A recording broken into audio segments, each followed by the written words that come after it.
그들은 지금 짐승의 표를 발전시키고 있습니다. 계시록 13장 16절부터 17절. 그가 모든 자 곧 작은 자나 큰 자나 부자나 가난한 자나 자유인이나 종들에게 그 오른손이나 이마에 표를 받게 하고 누구든지 이 표를 가진 자 외에는 매매를 못하게 하니 이 표는 곧 짐승의 이름이나 그 이름의 수라. 성경은 대환란 동안 강제적인 짐승의 표에 대해 이야기합니다. 짐승의 표는 적 그리스도의 정체가 될 것이며 그것 없이는 아무도 어떤 것도 사고 팔 수 없을 것입니다. 사람들은 오른손이나 이마에 표를 받을 것입니다. 구원이 심각한 문제인 것처럼 짐승의 표를 받는 것이 매우 심각한 문제입니다. 이는 표를 받는 것과 구원 둘 다 영원한 결과를 낳기 때문입니다.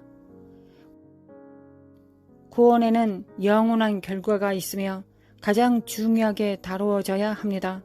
짐승의 표를 받는 것은 영원한 결과를 가져오며 가볍게 여겨서는 안 됩니다. 둘 다 오랜 세월에 걸쳐 영원한 반향을 일으키고 있습니다. 짐승의 표와 관련하여 많은 음모가 있었습니다. 지난 세기 초에 일부 사람들은 짐승의 표가 아마도 짐승의 컴퓨터 펀치카드에 암호화되어 사탄의 중앙 컴퓨터에 입력된 당신의 사회 보장 번호라고 믿었습니다. 당신의 사회 보장 번호가 짐승의 표라는 개념은 거의 주류를 이루지 못했습니다. 오늘날까지 이 관점의 지지자들은 그것이 1959년 신용카드의 도입을 따르고 있다고 주장했습니다. 개인 집단들은 그것이 짐승의 표라고 주장했습니다. 인터넷이 등장했을 때 어떤 사람은 그것이 짐승의 표라고도 주장했습니다. 현재 무선 주파수 식별 칩이 많은 사람에 의해 짐승의 표로 간주됩니다. 짐승의 표가 정확히 무엇인지 찾아내기 위해 긴 연구 과정을 거쳤습니다. 한 가지 확실한 것은 짐승의 표를 당신이 우연히 받을 수 있는 것이 아닐 것이라는 점입니다. 만약 짐승의 표를 실수로 받을 수 있는 것이 되도록 허용했다면 하나님은 어떤 유형의 하나님이 될까요? 그것은 정확히 지옥의 문제와 같습니다. 아무도 절대로 지옥에 가지 않습니다. 아무도 우연히 지옥에 가지 않습니다.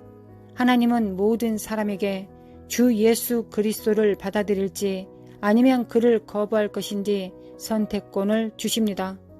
하나님은 모든 사람에게 천국에 갈 것인지 아니면 지옥에 갈 것인지 선택권을 주십니다.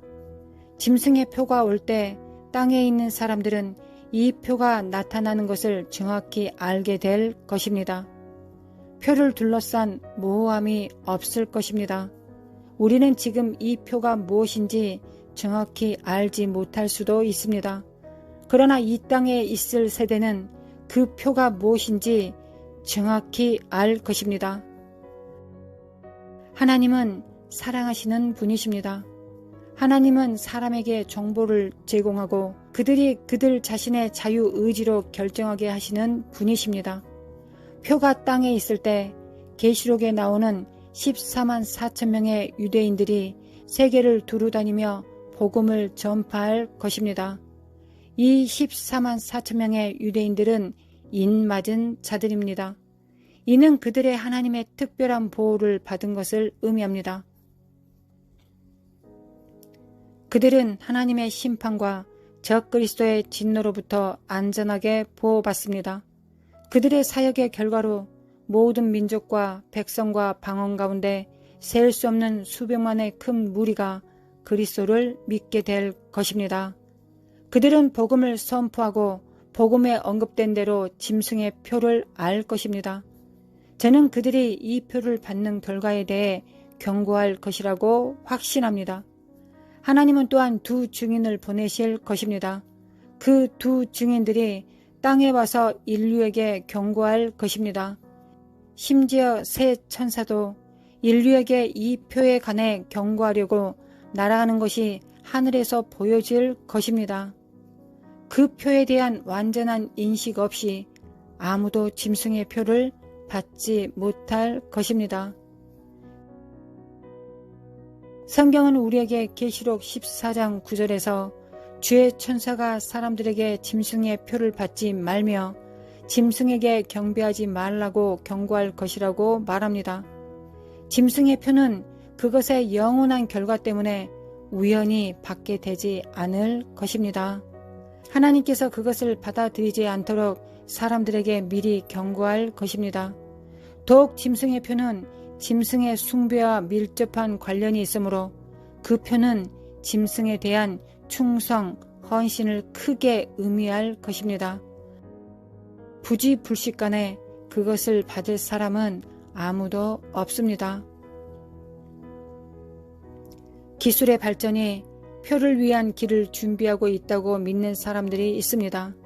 그들은 자신의 주장을 뒷받침하기 위해 표가 지금 개발되고 있다고 주장합니다.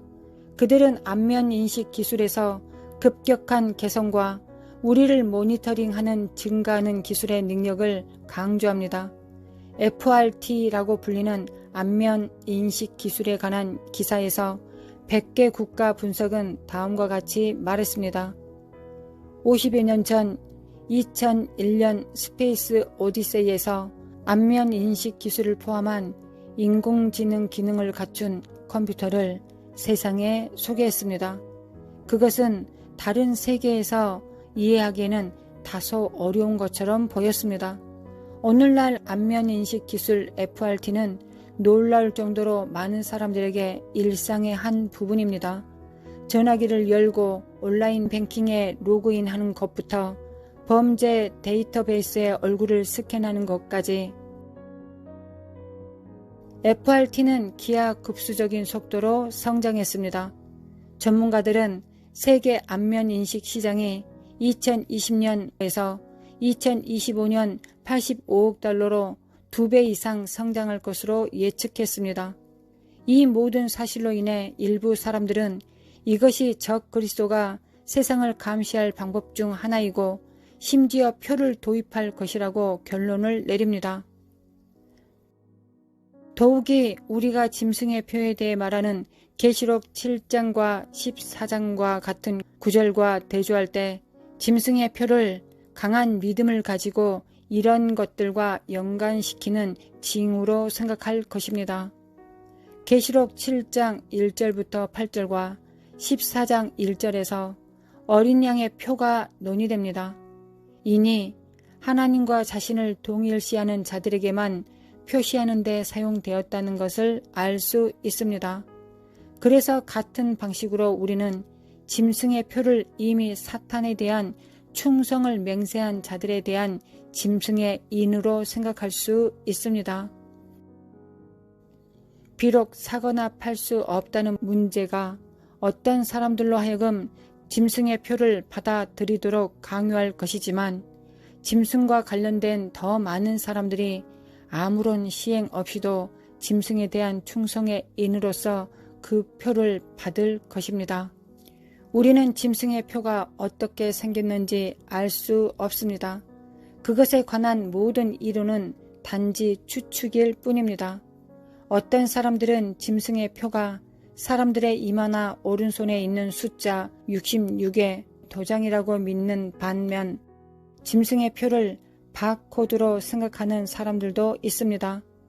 현대 가장 대중화된 이론은 짐승의 표가 사람이 합법적인 디지털 거래를 할 수 있도록 하는 이식된 마이크로칩이라는 것입니다. 진실은 우리가 짐승의 표가 어떤 형태를 취할지 알 수 있는 방법이 없다는 것입니다. 그것은 아직 여기에 있지 않기 때문에 우리는 아직 모릅니다. 그것이 올 때 그 당시 땅에 있는 사람들은 그것이 무엇인지 정확히 알 것입니다. 불행히도 이미 짐승의 표를 받았다고 두려워하는 사람들이 있습니다. 어떤 사람들은 그것이 특별한 약이라고 믿고 어떤 사람들은 어느 시점에서 하나님을 모독했거나 적 그리스도에 대한 충성이나 충성의 진술을 한 것이 아닌가 하는 두려움 속에 살고 있습니다. 또한 여러 이유로 인하여 사탄에게 경배하는 행위가 짐승의 표를 받는 것과 같다고 잘못 생각하는 사람들도 있습니다. 이 외에도 더 많은 사람들이 짐승의 표에 대해 서로 다른 추측을 하고 있습니다. 스스로 두려움을 조성하고 영원한 두려움의 상태에서 살고 있습니다. 저는 이 점을 반복해야 합니다.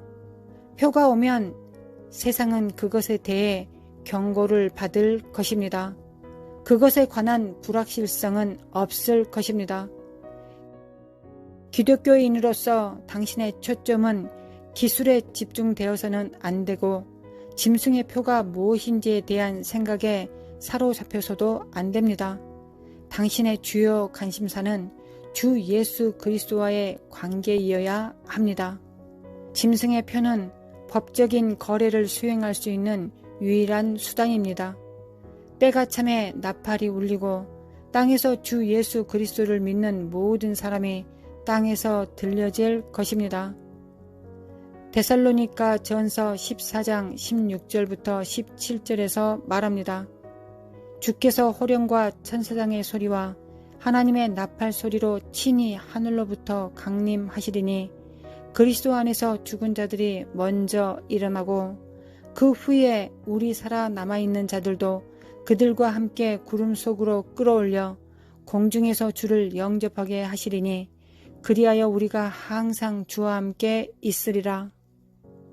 짐승의 표에 대하여 근심하는 대신에 모든 믿는 자가 주님과의 관계를 바로잡는 것이 가장 우선입니다. 때가 오고 있습니다. 신자들이 주님에 의해 이 악한 세상에서 추수될 때가 빠르게 다가오고 있습니다. 따라서 우리가 매일 자문해야 하는 질문은 만약 나팔 소리가 울리면 내가 휴거될 수 있을까에 대한 것입니다. 여러분 중 많은 사람들이 우리가 짐승의 표에 대해 걱정하는 것처럼 진정한 거룩함으로 주님을 섬기는 것에 사로잡혀 있다면 주님과의 우리의 관계는 매우 친밀했을 것입니다. 히브리서 12장 14절은 모든 사랑과 더불어 화평함과 거룩함을 따르라. 이것이 없이는 아무도 주를 보지 못하리라고 말합니다. 주님을 뵙고 주님과 영원히 함께 사는 유일한 길은 모든 사람과 더불어 화평을 따르는 것입니다. 성경은 화평함과 거룩함으로 살지 않는 사람은 주를 볼 수 없다고 분명히 합니다. 만약 당신이 주님이 오실 때 주님을 보기 원한다면 화평함과 거룩함을 쫓아야 합니다. 이 요구사항은 타협하거나 간과할 수 없습니다. 하나님을 보고자 하는 사람은 누구든지 이것을 쫓아야 합니다. 날마다 그들은 화평과 거룩함을 따라야 합니다. 이것이 우리 주 예수의 재림을 기다리는 동안 모든 신자가 해야 할 일입니다.